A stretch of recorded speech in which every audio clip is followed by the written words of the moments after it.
हादसों की डगर मिले कभी, मुश्किलों का सफर मिले कभी, हादसों की डगर मिले कभी, मुश्किलों का सफर मिले।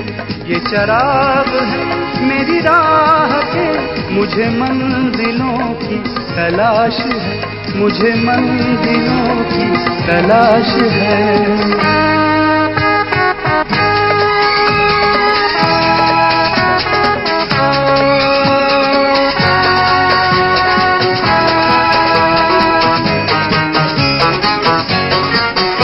कोई हो सफर में जो साथ दे, मैं रुकूं जहां कोई हाथ दे, मेरी मंजिलें अभी दूर हैं, मुझे रास्तों की तलाश है, मुझे रास्तों की तलाश है, मुझे रास्तों की तलाश है। ओम शांति। एक ट्रेन में जो कि अभी अभी चालू हुई थी 5 मिनट पहले, एक वृद्ध महिला आकर बैठती है और पाती है कि एक युवक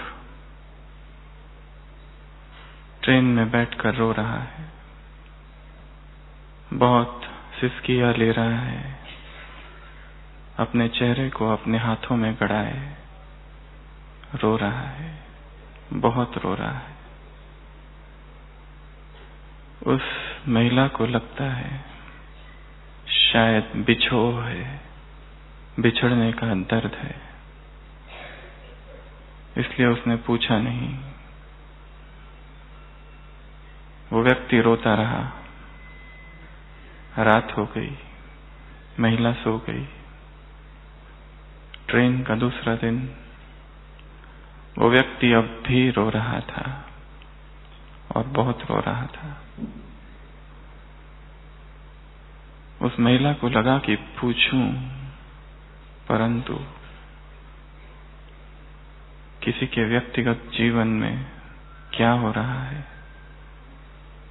और यदि मेरे पूछने से उसका दर्द और बढ़ जाए तो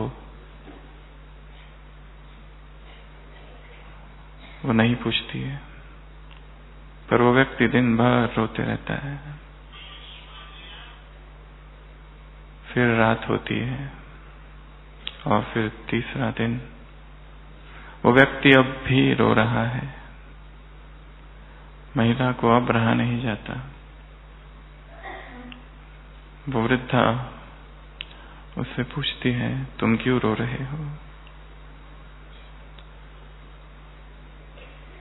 वो व्यक्ति कहता है, रो इसलिए रहा हूं कि गलत ट्रेन में बैठा हूं। जाना मुझे दिल्ली था, ट्रेन कन्याकुमारी जा रही है और इसलिए रो रहा हूं। और कब से रो रहा है? ट्रेन के छूटने के 5 मिनट बाद से। वो व्यक्ति चाहता तो किसी भी स्टेशन पर उतर सकता था और दूसरी ट्रेन ले सकता था, पर वो रोता रहा और रोता रहा। और अब जहां पहुंचा है वो उसकी मंजिल नहीं थी।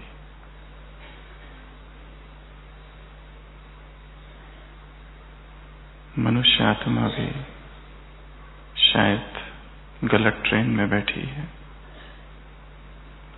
ब्राह्मण आत्मा भी शायद किसी गलत ट्रेन में तो नहीं बैठी। और जो व्यक्ति उस ट्रेन में बैठा है, कहीं वो मैं तो नहीं। और जिस ट्रेन में मैं बैठा हूं, क्या वो वही ट्रेन है जिसमें मुझे बैठना चाहिए था? या फिर समय बीतता जा रहा है और एक तरफ रोना और एक तरफ पश्चाताप चालू है और समय आगे बढ़ रहा है। मैं कहाँ बैठा हूँ? स्वयं स्वयं से पूछना है। स्व उन्नति का यथार्थ चश्मा पहन क्या करो? अपने आप को देखो। मुझे बदलना है, ये धुन लगी रहे। ऐसी जो आत्माएं होगी सच्ची दिल वाली, वो दूसरों के लिए उदाहरण बनेंगे। परंतु जिसने अलबेलेपन का चश्मा पहना है और जो दूसरों को देखने में लगाया है और ये ऐसे करते हैं और वो ऐसा करते हैं और नामी ग्रामी आत्माओं में भी ये कमी है, तो मैंने किया तो क्या हुआ, मुझ में वो कमी है तो क्या हुआ, जो इस अलबेलेपन के चश्मे को पहने हैं शायद गलत ट्रेन में बैठे हैं और स्टेशन गुजरते जा रहे हैं, परंतु रोना भी चालू है और दुख भी जारी है और दुख इतना गुप्त है और अज्ञात है कि किसी को बताया भी नहीं जा सकता।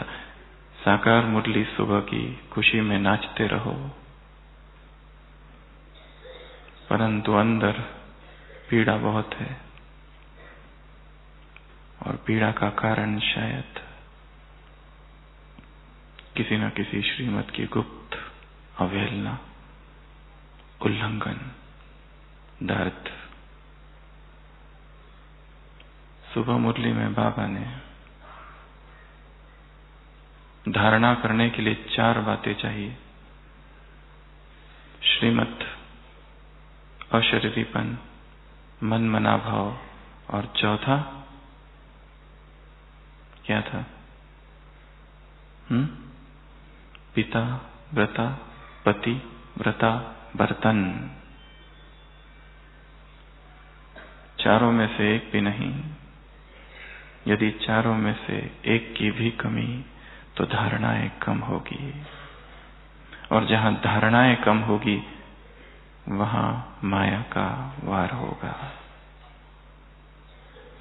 तकदीर की जो तस्वीर भगवान देखना चाहता है, 5 लकीरें उसमें बताई।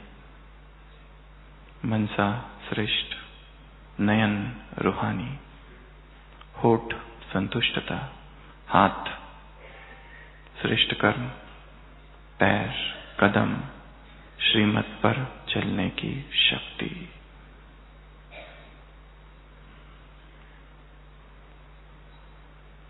मेरी तकदीर की तस्वीर कैसी है? बाबा ने कहा तकदीर की तस्वीर ऐसी हो कि तकदीर बनाने वाला दिखाई दे। चरित्र का चित्र देखा सूक्ष्म वतन में, अद्भुत चित्रशाला। प्यूरिटी की पर्सनैलिटी कितनी है, रियलिटी की रॉयल्टी कितनी है, संबंधों की समीपता कितनी है, लाइट कैसे जा रही है नीचे से ऊपर, स्पीड क्या है, कलर क्या है, कंटिन्यूटी, निरंतरता कितनी है, फैल कितनी रही है, चमक कितना रहा है सितारा।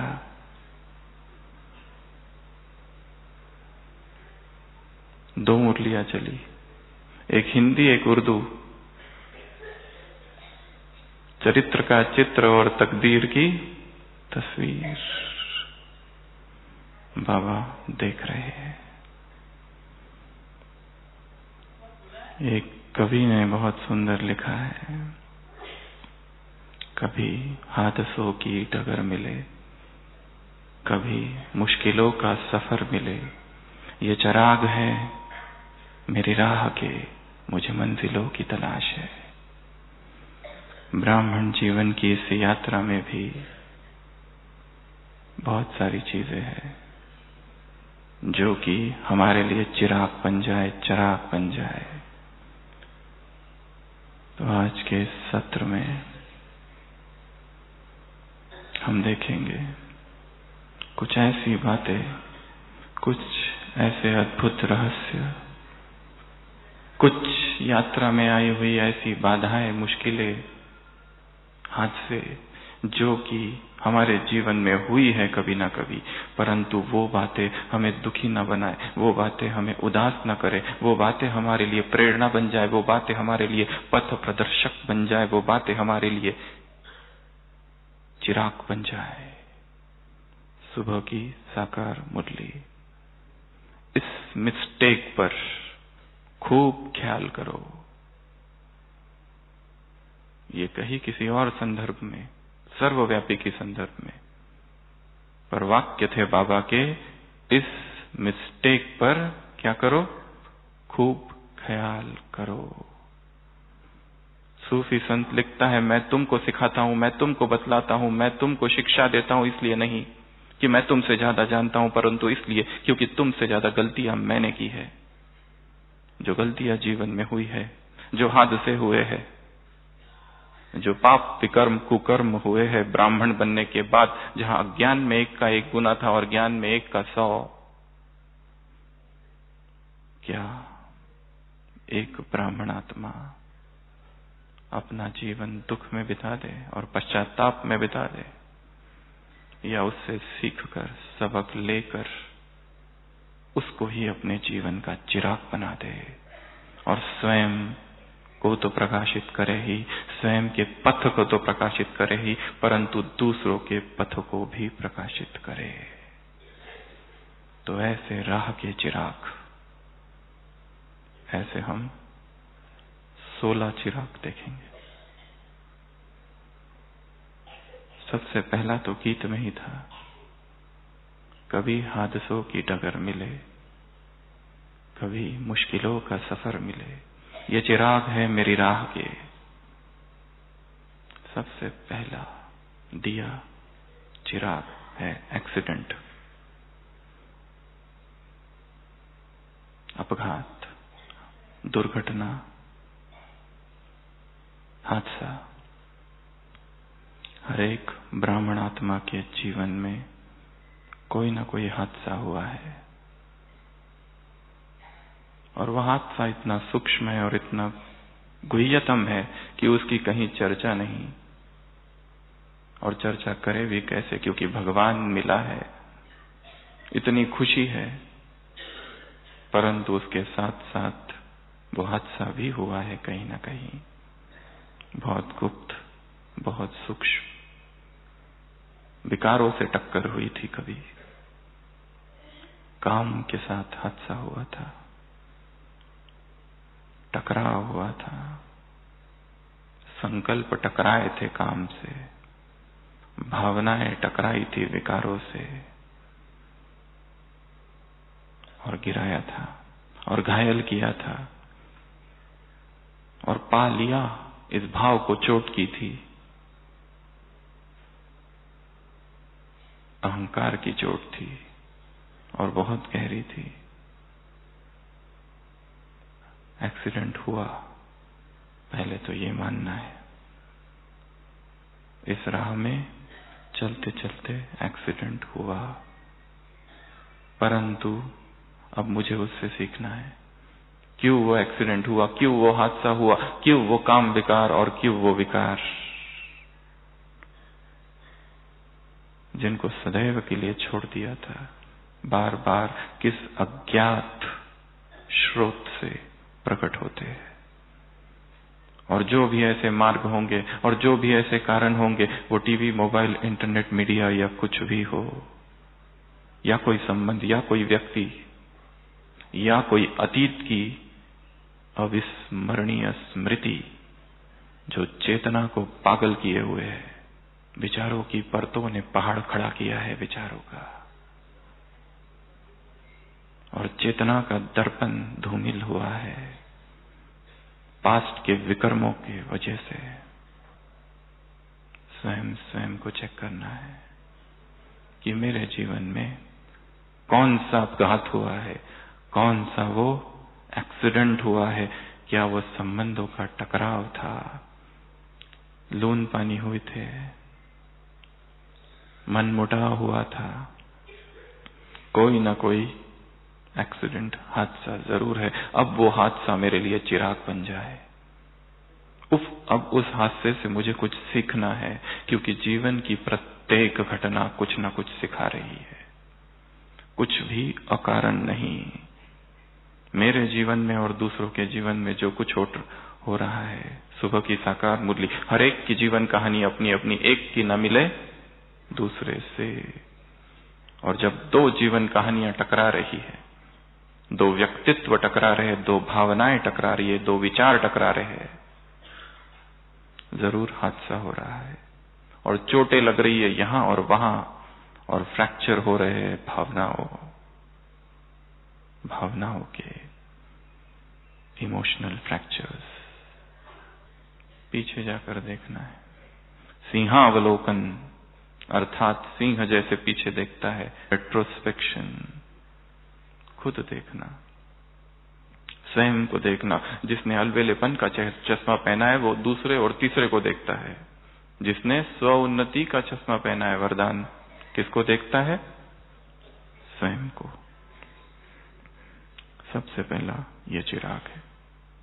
दूसरा चिराग है राह भटक जाना। सोचो हम कहीं गाड़ी से जा रहे हैं और जो बातें हम बताने वाले हैं वो एक एक बात उसमें हो रही है और वो गाड़ी जीवन है। दूसरा मुरलियों में आता है, फागी बहुत रहती थी तो बच्चे कभी रास्ता भटक गए थे। हमने अपने जीवन में, अतीत में, पास्ट में किस किस स्थान पर, किस किस जगह पर, किन किन के साथ भटक गए थे, और वो भटकना क्या अब भी जारी है। और जिस कारण से भटके थे वो कारण अभी तक नहीं ढूंढा है, और यदि वो कारण नहीं ढूंढा तो वो भटकना फिर होगा। जो गलतियां पहले की थी वो गलतियां फिर होगी। अव्यक्त महावाक्य है बाबा के, बीए का पेपर एमए में फिर आएगा। जो निचली कक्षा में पेपर आए थे और पास कर दिए थे या फिर फेल हुए थे, व्हाटएवर, आगे बढ़ने के बाद वही पेपर किसी और रूप में आएगा। तो राह क्यों भटके थे? जरूर किसी श्रीमत को छोड़ा था, जरूर श्रीमत को रिवाइज नहीं किया था, जरूर आ तो रहे थे, सुन तो रहे थे, ब्राह्मण परिवार के बीच में थे, परंतु पाते हुए भी अनपाया था। ऐसी इंटेंस सेल्फ चेकिंग स्वयं की करनी है। पास्ट में जब से ब्राह्मण बने तब से अब तक कहां कहां मैं रहा, भूल गया, दिशा भ्रमित हुई, दिशा भूल हुई, ऐसे दिग्भ्रांत।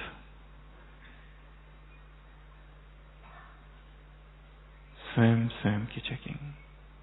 और जिस कारण से दिशा भूल हुई थी उस कारण पर चिंतन करना है, उस कारण पर सोचना है, ताकि भविष्य में वो भूल फिर ना हो जिससे भटक गए थे। तो दूसरा, ये भूल, ये भटकना ही एक चिराग बन जाए, ना ही पश्चाताप का कारण, ना ही दुख का कारण जिसके लिए आंसू बहा रहे अभी तक अंदर ही अंदर। तीसरा, ओवरटेक। हम गाड़ी से जा रहे और तीसरा आके ओवरटेक करके चला जा रहा है। हम राह में चल रहे थे, कोई आ जाए छोटा, कोई जूनियर, और हमसे आगे चला जाए। ईर्ष्या की अग्नि, ईर्ष्या की अग्नि वर्षा, यदि किसी को आगे बढ़ते देखकर हृदय में चोट लगती है तो शायद ईर्ष्या सूक्ष्म रूप में अंदर समाई है। यदि किसी की स्तुति सुनकर, तारीफ सुनकर, प्रगति देखकर आग लगती है तो ईर्ष्या की अग्नि वर्षा हो रही है। आग है, आग जलाती है, बेचैन करती है। और ब्राह्मण जीवन में यह बहुत बड़ी एक कमी है, और इस पर चर्चा भी बहुत कम है। ईर्ष्या पर स्वयं स्वयं को देखना है कि यदि कोई ओवरटेक कर रहा है और कोई आगे जा रहा है, किसी के बड़े बन जाने से मैं छोटा नहीं होता। कितना अच्छा वाक्य है। किसी के बड़े बनने से मैं छोटा नहीं होता। इसलिए मुझे यदि इस ब्राह्मण जीवन में किसी एक आत्मा के प्रति भी जरा भी ईर्ष्या है, मैं ये भूल रहा हूं कि हर एक की जीवन कहानी अपनी अपनी है, हर एक के हिसाब किताब अपने अपने हैं। कोई बहुत सेवा कर रहा है, ये भी तो है कि उसके जिनकी सेवा कर रहा है उन्हीं के साथ हिसाब किताब है।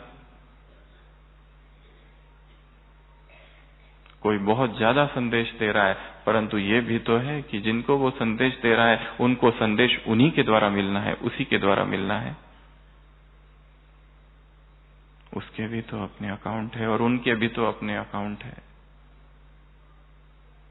और मैं जब ईर्ष्या करता हूं किसी की प्रगति को देखकर, मैं ईर्ष्या व्यक्ति से नहीं प्रगति से करता हूं, और प्रगति, प्रोग्रेस, इंप्रूवमेंट, सक्सेस, सिद्धि मुझसे भी दूर जाएगी।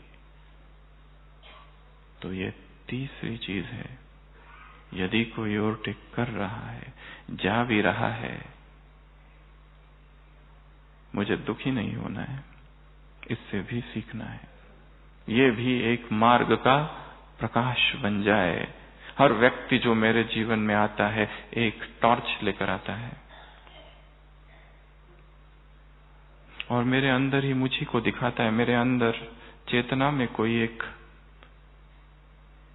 काला सा अंधकारमयी कोना है, जिसमें कुछ ऐसी भावनाएं छिपी है जो ज्ञान और योग के विपरीत है, और जो मुझे ही पता नहीं। धन्यवाद उसका जो उसने ये बताया। आज की मुरली की शुरुआत, शुक्रिया बच्चे नंबरवार करते हैं बाप को। तो जो भी ऐसी आत्माएं भी आ जाए उन सबको भी बहुत बहुत धन्यवाद। अगर कोई ग्लानि करे तो हिसाब चुकतू किया ना, उसको भी धन्यवाद, सभी को धन्यवाद। तो ये तीसरी बात जिससे सीखना है, और जो रास्ते का चिराग बन जाए, और उसी को दुख का कारण न बनाकर सुख का कारण हम बना दें। ये स्वयं की चेकिंग करनी है। ये स्व उन्नति का यथार्थ चश्मा पहनना है। एक अभ्यास ये भी है कि अलबेलेपन का चश्मा पहनकर सूक्ष्म वतन में जाओ, बाप दादा के सम्मुख, फिर बाबा ये चश्मा निकालेगा और एक नया चश्मा पहनाएगा। कौन सा? यथार्थ चश्मा स्व उन्नति का। और फिर वो पहन के नीचे उतरो, और फिर अपने डिपार्टमेंट और अपने लोग और अपना कैंपस और अपना सेंटर और अपना घर और अपना ऑफिस सबको देखो, और अपनी दिनचर्या को देखो। बाबा बहुत बड़ा ऑप्थेल्मोलॉजिस्ट भी है, आई सर्जरी करता है, अच्छी अच्छी आई ड्रॉप्स भी देता है। कल की मुरली में था मन मना भव और मध्याजी भव की बूंद, कल था ना, बूंद, ड्रॉप। इधर मन मना भव, इधर मध्याजी भव की आई ड्रॉप डाल देना, तो सब कुछ यथार्थ दिखेगा। जैसी चीजें है वैसी, फिर सब कुछ यथार्थ समझा सकोगे। आज कहा युक्ति युक्त बाप का परिचय दो, पर कुछ कुछ को तो इतनी भी अकल नहीं है।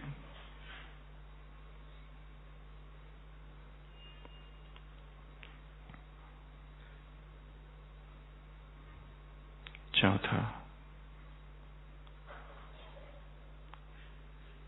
जब इस मार्ग पर चलते हैं तो यहां पर कुछ बातें गाड़ी की वजह से आ सकती है। पेट्रोल कम हो जाना या खत्म हो जाना,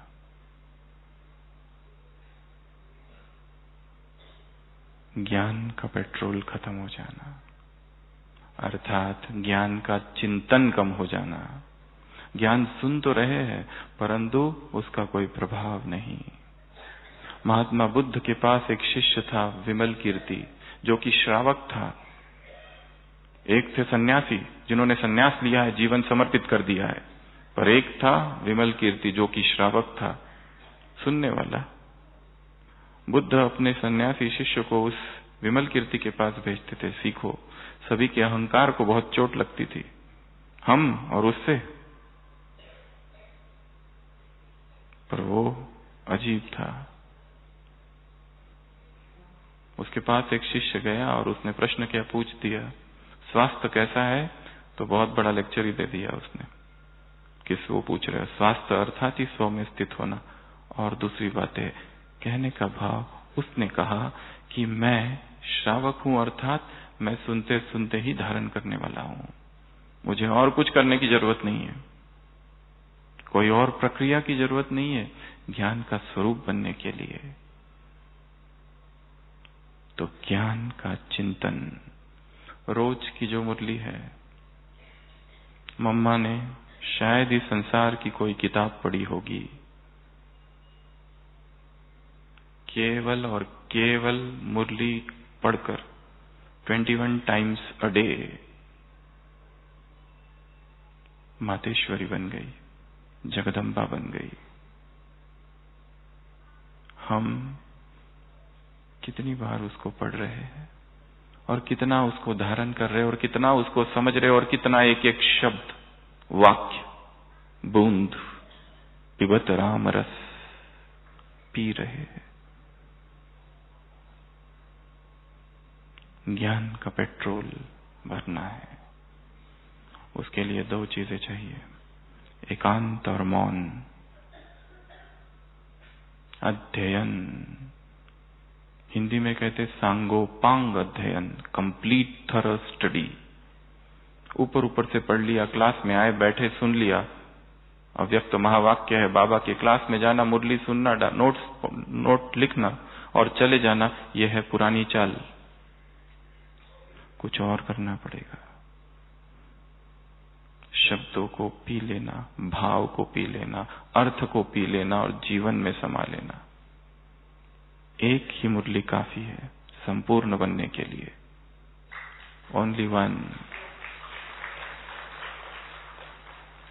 यदि कोई उसको पी ले, जीवन में धारण कर ले, समा ले, ऐसा जिगरी प्यार, ऐसा हड्डी प्यार ज्ञान से, क्योंकि कौन ज्ञान दे रहा है?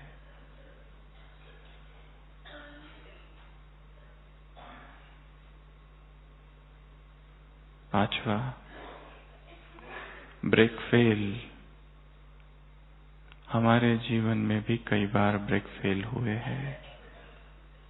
रूलिंग और कंट्रोलिंग पावर गई थी और जिस दिन गई थी, जिस समय गई थी, जिस सेकंड गई थी, उसी समय कोई ना कोई गलती हुई। देखना कि उस दिन का अमृत वेला कैसा था, जिस दिन 3 बजे 4 बजे दोपहर में रूलिंग पावर ने साथ छोड़ दिया था, कंट्रोल हाथ से चला गया था, शब्द ऐसे निकल गए कि संबंध बिगड़ गए। देख कुछ ऐसा लिया कि पवित्रता का अपहरण हो गया।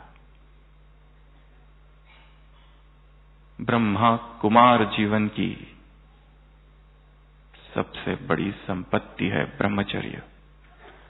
ब्रह्मा कुमारी जीवन की सबसे बड़ी प्रॉपर्टी है ब्रह्मचर्य।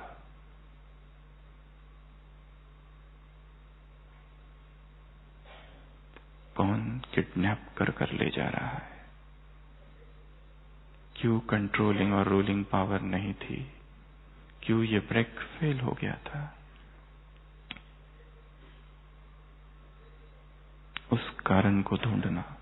पश्चाताप हो चुका, बहुत कर लिया, अब कारण को ढूंढना और उसकी तह तक जाना और गलती को सुधारना, ताकि ये गलती ही चिराग बन जाए जीवन का।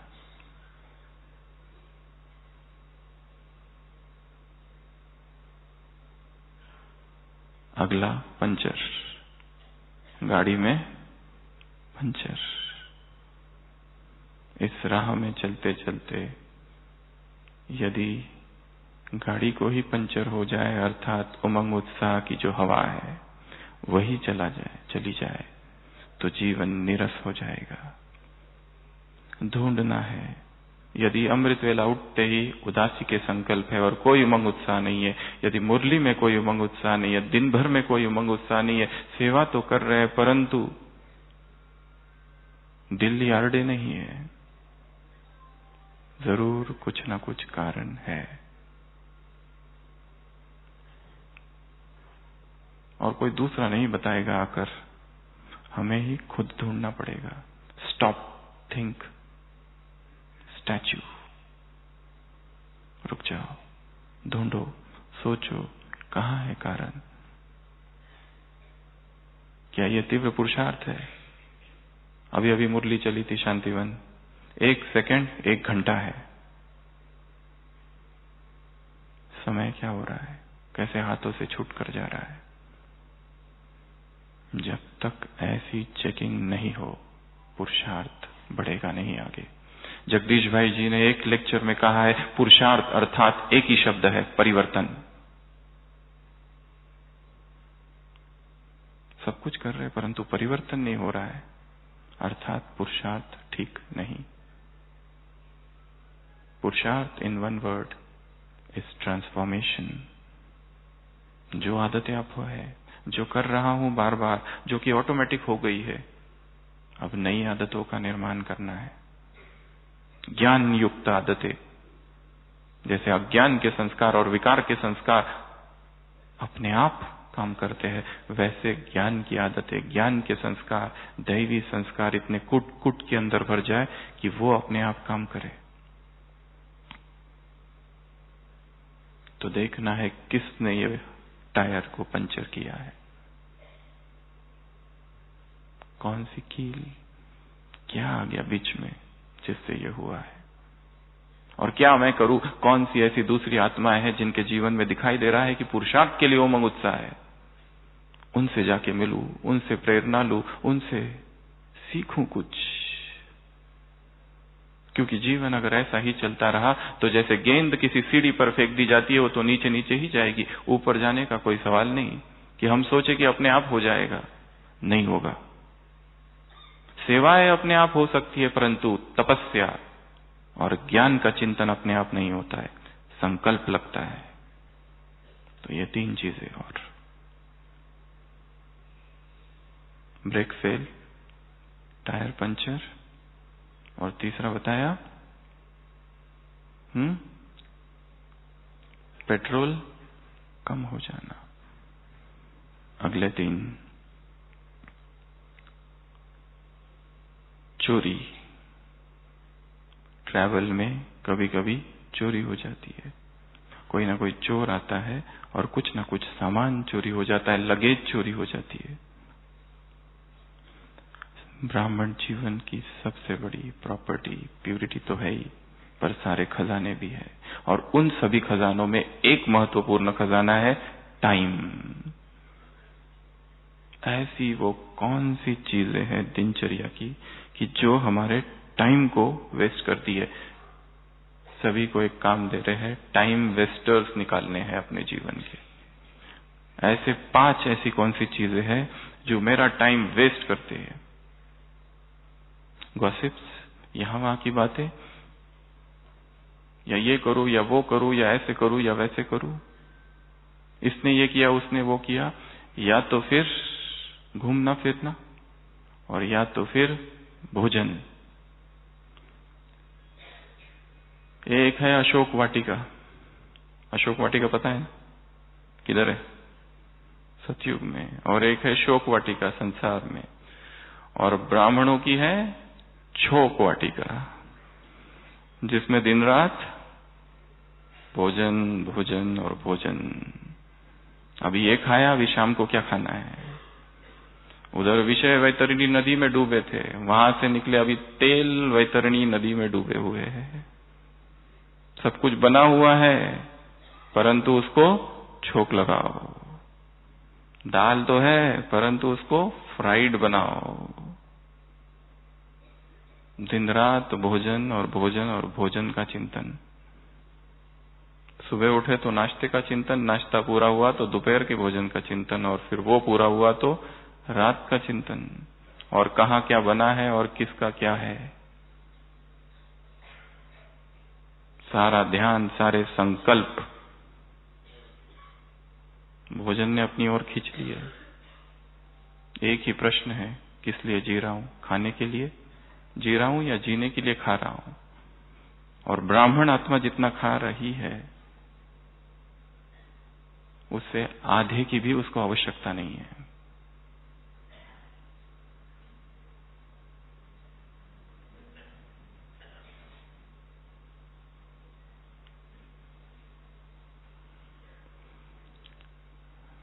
संसार भर में लोग खाने से ज्यादा मरते हैं या कम खाने से? कम खाने से या ज्यादा खाने से? कोई मिला ऐसा कि इसको भोजन नहीं मिला इसके लिए मर गया? बहुत कम। आज के इसमें तो बहुत कम। ज्यादा समस्याएं ओवर ईटिंग से है। 3 बार भोजन और 4 बार टोली, और हम हैं महान तपस्वी, महान योगी, जहां जिह्वा पर ही अधिकार नहीं और हम स्वराज्य अधिकारी। अव्यक्त महावाक्य है बाबा के, जो बच्चे अपनी ही गलती के कारण बार बार बीमार पड़ते हैं, बाप दादा उन्हें ज्ञानी और योगी तो आत्मा नहीं कहते। अव्यक्त महावाक्य है बाबा के, जो अपने शरीर को ही चलाना नहीं सीखे हैं, वो राज्य को क्या चलाएंगे?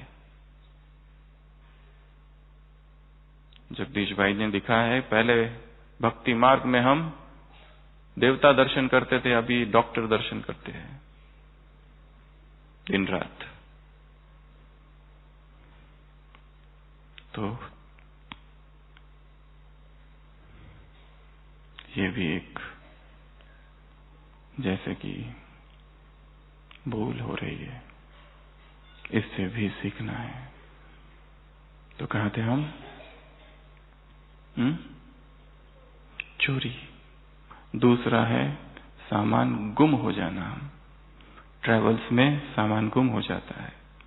एक उदाहरण हमेशा दिया जाता है, किसका है पता नहीं।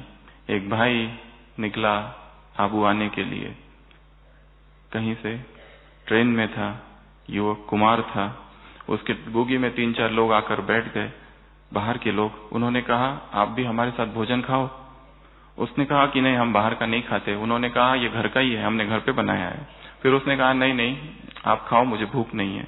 फिर उन्होंने भोजन पूरा, और फिर उससे कहा कम से कम बिस्किट तो खाओ, भोजन आपने नहीं खाया, बिस्किट तो ले सकते हो।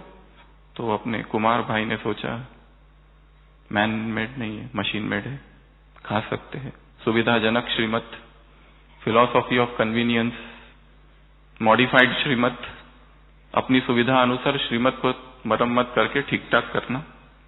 और उसने बिस्किट खा लिए, और जब वो उठा तो अजमेर में था और उसका सारा सामान गायब। आबू रोड चला गया, सारे स्टेशन चले गए, बिस्किट में क्या मिला दिया पता नहीं वो लोगों ने। इसके लिए भगवान की छोटी छोटी श्रीमत भी बहुत सुरक्षा कवच है। तो सामान गुम हो जाना, सबसे बड़ा सामान है ज्ञान खजाना, योग खजाना। इसी को गुम कर देना, इसी की चोरी, इसी को कहीं खो देना। और यदि खोया है तो क्यों खोया है, इसकी जांच पड़ताल करनी है और उसी को चिराग बनाना है कि मैंने खोया था, अब मैं दूसरों को नहीं खोने दूंगा। हम तो अज्ञानी थे, शायद किसी ने समझाया नहीं, परंतु अभी ज्ञानी बने, अनुभवी बने हैं। ज्ञान के इस अनुभव से दूसरे जो नए हैं और जो युवक हैं उनकी मदद करनी है।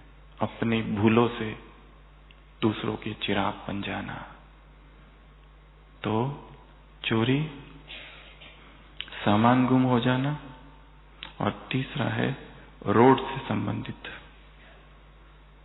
रास्ते में कभी कभी रोड बहुत स्लीपरी है, तो कभी खड्डे है उसमें, कभी कीचड़ है, तो कभी धूल और मिट्टी है।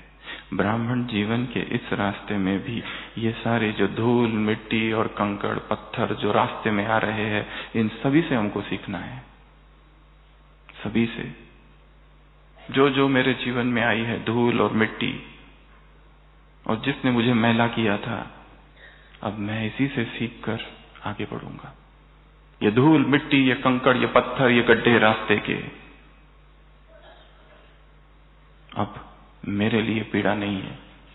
आए, मैं गिरा भी, परंतु अब मैं उनसे फिर सीखूंगा और आगे बढ़ूंगा। इंग्लिश में कहते हैं our greatest glory lies not in never falling but in rising every time you fall. इसमें महानता नहीं है कि कोई कहे मैं कभी गिरा ही नहीं, महानता तो उसमें है कि कोई गिरा और फिर से उठ के खड़े हो गया। हिम्मत नहीं हारनी है। हिम्मत को साथी बनाओ, कुछ दिन पहले स्लोगन था, तो सफलता तुम्हारे चरणों में होगी। हिम्मत नहीं हारनी है, चाहे विकार कितने भी शक्तिशाली हो, कितनी बार भी गिराया हो, काम ने 1000 बार गिराया हो, फिर से खड़े होकर काम को ललकारो। साथी स्वयं भगवान है, तो इसको भी चिराग बना देना है। अगला, ट्रैफिक जैम। एक है रास्ते पर चलते चलते ट्रैफिक जैम उधर हो जाना। अगर ट्रैफिक जैम हो जाए तो क्या करते हैं ब्राह्मण आत्माएं? कंप्लेंट, सरकार ने ऐसा क्यों किया, वैसा क्यों किया, ये क्यों नहीं, वो क्यों नहीं। एक सबसे अच्छा अभ्यास है, यदि ट्रैफिक में फंस जाओ, सकाश दो। किसको? आसपास वालों को। बड़े दुखी है गाड़ी चलाने वाले ड्राइवर और उसमें बैठे हुए लोग। परंतु हम बात कर रहे सूक्ष्म की। ट्रैफिक जैम मन में, इतनी संकल्पों की उधेड़बुन, इतनी संकल्पों की उधेड़बुन, ये करूं कि वो करूं कि वो करूं कि वो करूं, इधर जाऊं या उधर जाऊं, हर चीज में कंफ्यूजन, हर चीज में दो मार्ग, हर चीज में दो मन है। क्या यहां ठीक रहूंगा, क्या डिपार्टमेंट चेंज करके देखूं क्या होता है, या स्थान चेंज करके देखूं या सेंटर चेंज करके देखूं। न स्थान बदलेगा, न व्यक्ति, न परिस्थिति, तुम्हें ही बदलना होगा। अव्यक्त महावाक्य है। न स्थान, न व्यक्ति और न परिस्थिति, कुछ नहीं बदलेगा। यहां एक रावण है, वहां 100 रावण खड़े हैं दूसरी जगह पर। जहां सोच रहे हो, जहां बहुत हरियाली दिखाई दे रही है, जहां है वही संपन्न सबसे बेस्ट प्लेस है। जो अभी के दुख है, परिचित से दुख है, बहुत दिनों से झेले है। जो दूसरी जगह के दुख होंगे वो अपरिचित है, मुश्किल हो जाएगी वहां। इसलिए विपरीत परिस्थितियों में संपन्न बनना है, और संपन्न बना जाता है। सब कुछ प्रतिकूल है, सब कुछ मेरे जैसा है, सब वैसे ही कर रहे जैसे मैं चाहता हूं, वहां संपन्न नहीं बनाया जाता है। जब विरोध ही विरोध है, sweet are the uses of adversity, जहां पर विपरीत है सब कुछ, वहां पर संपन्नता का फूल खिलता है। तो ट्रैफिक जैम जो मन में हुई है या हुई थी, किस कारण से हुई थी, कौन सा क्या था जिसकी वजह से ये ट्रैफिक, इतने विचार क्यों। अगला है ट्रैफिक सिग्नल को तोड़ना। एक बताया ट्रैफिक जैम मन की, दूसरा है ट्रैफिक सिग्नल को छोड़ना। वहां पर पुलिस पकड़ता है, चलन कटता है। यहां पर श्रीमत की ट्रैफिक सिग्नल को तोड़ना, धर्मराज की अदालत, सीधा एक काम दूसरा और एक दे रहे सबको। ब्राह्मणों की जो श्रीमत है, एक बुक है, सारी श्रीमत लिखी है कुमारों के लिए, मधुबन निवासियों के लिए, सेंटर बहनों के लिए, स्टूडेंट्स के लिए। उसको रिवाइज करना है सबको एक बार फिर से। वो ढूंढो, मिल जाएगी। बुकलेट जैसी है, छोटी। सारी श्रीमत क्या क्या है, ब्रह्मा कुमार के लिए श्रीमत क्या है और ब्रह्मा कुमारी के लिए श्रीमत क्या है, और ब्रह्मा कुमार और ब्रह्मा कुमारियों के संबंध के लिए श्रीमत क्या है।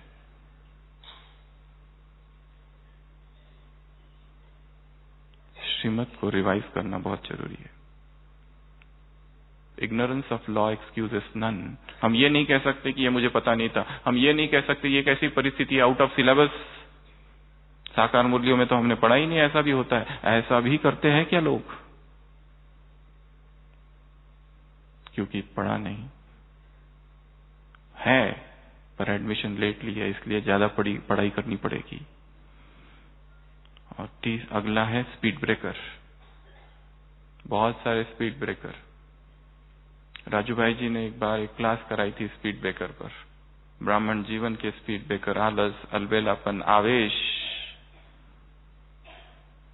आकर्षण, प्रलोभन, ये सारे स्पीड ब्रेकर है जिन्होंने हमको रोका था और जिन्होंने हमारी गति को कम कर दिया था। नहीं तो पुरुषार्थ में इतना फास्ट जा रहे थे, क्या आ गया बीच में पता नहीं, नाम और मान की इच्छा आ गई और सब चला गया। कहाँ पुरुषार्थ में उड़ रहे थे, बीच में ये कहाँ से इच्छा आ गई, बीच में कहाँ से ये सेवा आ गई और उस सेवा में सफलता क्या मिल गई और हम तो खो गए। पुरुषार्थ ही खत्म हो गया। सेवा में सफलता क्या मिल गई, जिसकी सेवा है उसी को भूल गए। ऐसा अहंकार, ऐसा मैं कुंडली मार कर आकर बैठ गया जीवन पर, तो स्पीड ब्रेकर। परंतु जिसके वजह से ये हुआ है उसको आइडेंटिफाई करना, उसी को चिराग बना देना जीवन का। अगला है पर्यावरण संबंधित, एनवायरमेंटल। ठंड, गर्म, बारिश, जैसे ये तीन चीजें काबू में है। इन तीनों में से कोई भी हमारे पुरुषार्थ को स्पर्श न करे। बहुत ठंडी है तो पुरुषार्थ कम, या बहुत गर्मी है तो पुरुषार्थ कम, या बारिश है तो वो चिंतन कम हो गया, जो कि एकांत में घूमते फिरते चलते फिरते करते थे। तीनों ही चीजें पुरुषार्थ को स्पर्श न करे। हम प्रकृति जीत है।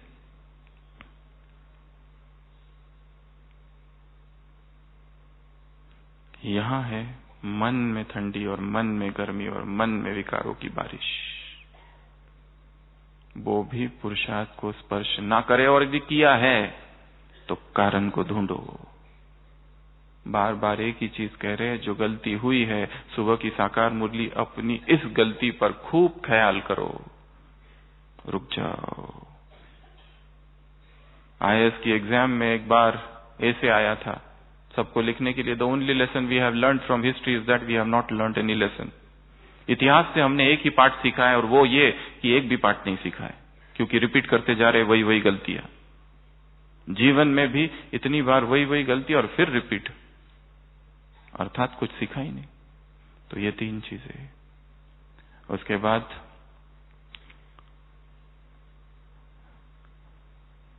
Jet lag. जेट लैग पता है? जेट लैग अर्थात एक व्यक्ति यदि बहुत ट्रैवल करता है, इस देश से उस देश, उस देश से इस देश, इस देश से उस देश, इधर का टाइम अलग उधर का टाइम अलग, माइंड में डिस्टरबेंस होता है उस समय। बहुत ज्यादा ट्रैवलिंग के बाद में जो थकान आ जाती है, डिस्टरबेंस, उसको जेट लैग कहते हैं। यहां पर भी भिन्न भिन्न प्रकार की सेवाएं आत्मा करती है, अलग अलग प्रकार की सेवाएं। वहां पर भी एक जेट लैग सा आ जाता है, थकान सी आ जाती है, कंफ्यूजन सा आ जाता है, मूंझ जाती है आत्मा। वहां पर थोड़ा आराम चाहिए, शांति चाहिए, थोड़ा सा एकांत चाहिए। और बिना एकांत के और बिना मौन के इस ब्राह्मण जीवन में कोई आगे नहीं बढ़ सकता। केवल आवाज और केवल शोरगुल और केवल शब्दों का जंजाल। पुरुषार्थ के लिए मौन चाहिए, अच्छे चिंतन के लिए मौन चाहिए।